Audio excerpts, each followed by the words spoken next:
Happy Tuesday. Happy menopause day, guys. And I want to talk about the menopause.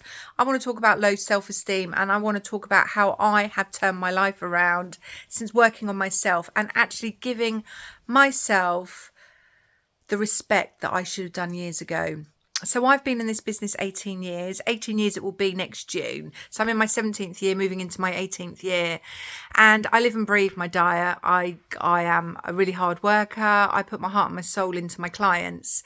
The reason I do this is because I'm so passionate about how your life can change if you work on yourself. You know, I had to have a hysterectomy at the age of 43. I'd been a terrible sufferer of endometriosis, and it got to the stage where I was so low.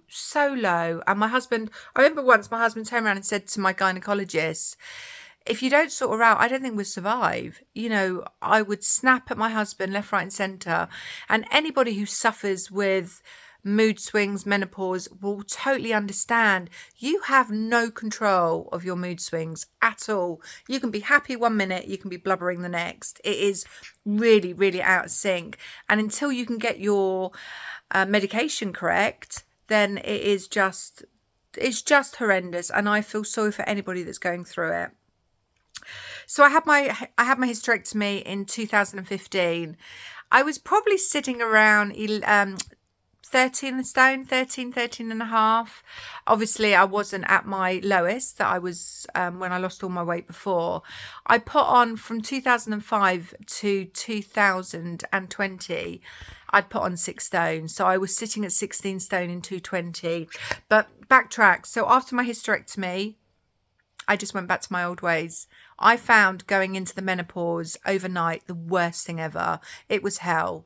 And I turned to food as a comfort, and my nemesis was sweets. So I wouldn't necessarily eat big meals, but I'd eat the rubbish, the sweets, the crisps, not necessarily cakes. I'm a real sweet person. Chocolate. And every night, so I'd see my clients during the day, I'd have that takeaway ordered, and I'd just stuff my face. And this was becoming a habit that I carried on with, and I'd make excuses. My clients would say to me, how are you getting on this week? I'd be like, oh, fine. But clearly they could see I wasn't losing any weight, but I just couldn't sort my head out. I was so depressed and so fed up with my life that I didn't actually see that I was the one that was killing me. I was the one that was destroying my life. So fast forward to 2020, I've been on HRT since 43. But I never really worked on me. I never worked with my mindset. I never worked with what was getting me down and how was I going to improve this. So obviously COVID hit, and I'd just come back from South Africa with work, and I took really quite poorly in South Africa. Now I've got a severe bowel disease. I won't go into graphics, but it was getting worse, and it was getting to the stage where I had no quality of life, literally no quality of life, and it nearly took my life in 2020. And I just turned around one day and I said to my husband, this needs to stop. I'm not ready to die. You know, I'm 50. Well, I was just 50. Was it 50? 51. 50. 51. I can't remember. 50. And I was 49 actually. I'll get it right in a minute.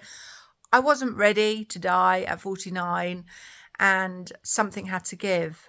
And it was this. It was me, what I was doing to myself, the voices in my head all the time, thinking that the whole world hated me, the whole world was against me.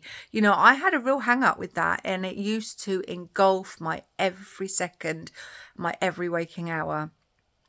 So I made a pact that I did not want to be fat at 50. So I was 49. There you go.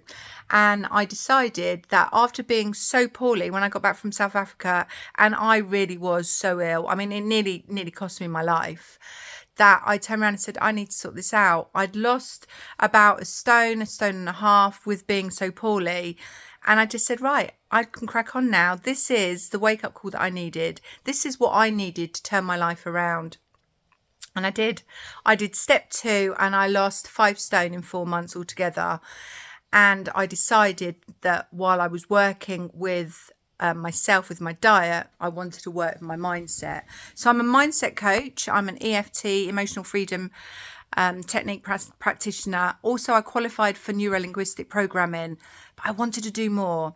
So I decided to work on timeline therapy, which has been absolutely life-changing for me. I mean, literally, I was carrying the weight of the world on my shoulders. Literally. I didn't know or couldn't remember the last time I held my head up high and was proud of the person that I became.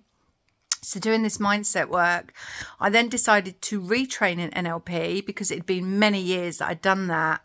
And I'm currently also training on something else, which I'm keeping quiet at the moment. It's very new to the UK and it is so powerful, so powerful.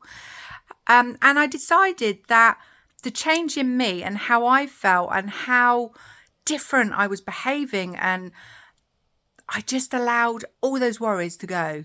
With the treatment, obviously going through my past, going through absolutely everything, it cleared everything out. You know, I don't want to go into graphics, but when I was younger, unfortunately, I was groomed and raped, and I was sexually abused by a teacher.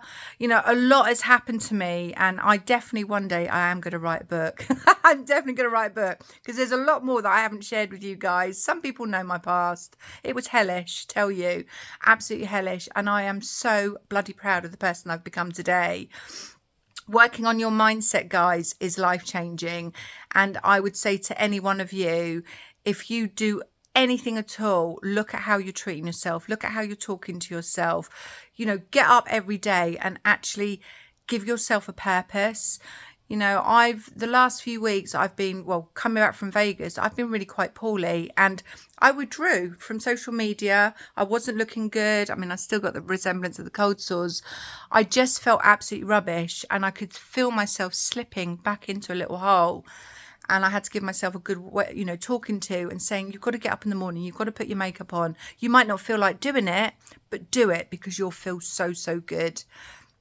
So I'm waffling a little bit now, but I just want to turn around and tell you that, you know what, I was a real troubled person, a very troubled person with the world on my shoulders. Really felt that anybody that I had any connection with, apart from my really close friends, didn't like me. I had a real hang up with that. Obviously, you're always going to get people that don't like you, people that are jealous of you, people that will cause trouble for you.